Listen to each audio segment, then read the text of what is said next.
Friends, మీకు ఈ video నచ్చితే లైక్ చేయండి, సబ్స్క్రైబ్ దీప దగ్గరికి వస్తూ ఉంటాడు. అది చూసిన దీప నేను పాయసం తీసుకొని వస్తాను, మీరే హాల్లో ఉండండి అని చెప్పేసి అంటుంది. ఆ మాటలు వినగానే అక్కడున్న కార్తిక్ మాత్రం లేదు దీప, నువ్వు ఒక ఫేవర్ చేయాలి నాకు అని చెప్పేసి అంటాడు. ఆ మాటలు వినగానే అక్కడున్న దీప అయితే ఒక్కసారిగా షాక్ అయిపోయి ఏం చేయాలో చెప్పండి చేస్తాను అని చెప్పేసి అంటుంది. ఇంతలో అక్కడున్న కార్తిక్ మాత్రం నాకు ప్రాణదానం చేసింది కదా చిన్నప్పుడు, ఆ అమ్మాయిని నాకు కలవాలని ఉంది, నీ నోటితో ఏదంటే అది జరుగుతుంది కదా, అందుకే నీ నోటితో ఒకసారి చెప్పవా ఆ అమ్మాయి కనిపించాలి అని, ఆ అమ్మాయి కనిపిస్తే చాలు నా జీవితానికి ఇంకేమీ అవసరం లేదు అని చెప్పేసి అంటూ ఉంటాడు.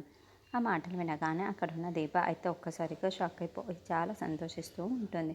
అది నేనే కదా, నా నోటితో నన్నే చెప్పమంటావా ఏంటి అని చెప్పేసి అనుకుంటూ ఉంటుంది. ఇంతలో అక్కడున్న కార్తిక్ని చూసి సరే బాబు, ఆ అమ్మాయిని కనిపించాలి అని కోరుకుంటున్నాను అని చెప్పేసి అంటుంది.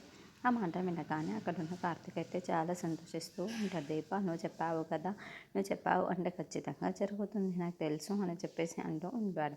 ఆ మాటలు వినగానే అక్కడున్న దీప అయితే చాలా సంతోషిస్తూ ఉంటుంది. ఇంతలో అక్కడున్న కార్తిక్ మాత్రం ఆ అమ్మాయి కనిపించాలి అని చాలా గట్టిగా కోరుకుంటున్నాను, నువ్వు చెప్పావు కదా ఇక అంతా జరిగిపోయినట్లే అని చెప్పేసి అంటూ ఉంటాడు. ఇంతలో అక్కడున్న దీప అయితే చెప్పాను కదా బాబు, ఆ అమ్మాయిని త్వరలోనే దగ్గరికి వచ్చి కనిపిస్తుంది, నేను మాట ఇస్తున్నాను అని చెప్పేసి అంటుంది. ఆ మాటలు వినగానే అక్కడున్న కార్తిక్ అయితే చాలా సంతోషిస్తూ ఉంటాడు. సరే దీప, పాయసం చేసేసావు కదా, త్వరగా తీసుకురా, నాకు బయటికి వెళ్ళాలి, ఇంకా పని ఉంది అని చెప్పేసి అంటాడు.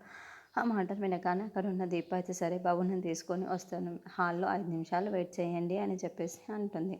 ఇంతలో అక్కడున్న కార్తీక్ అయితే చాలా సంతోషంగా తన ప్రాణదాత్రిని తలుచుకుంటూ వెళ్ళిపోతూ ఉంటాడు.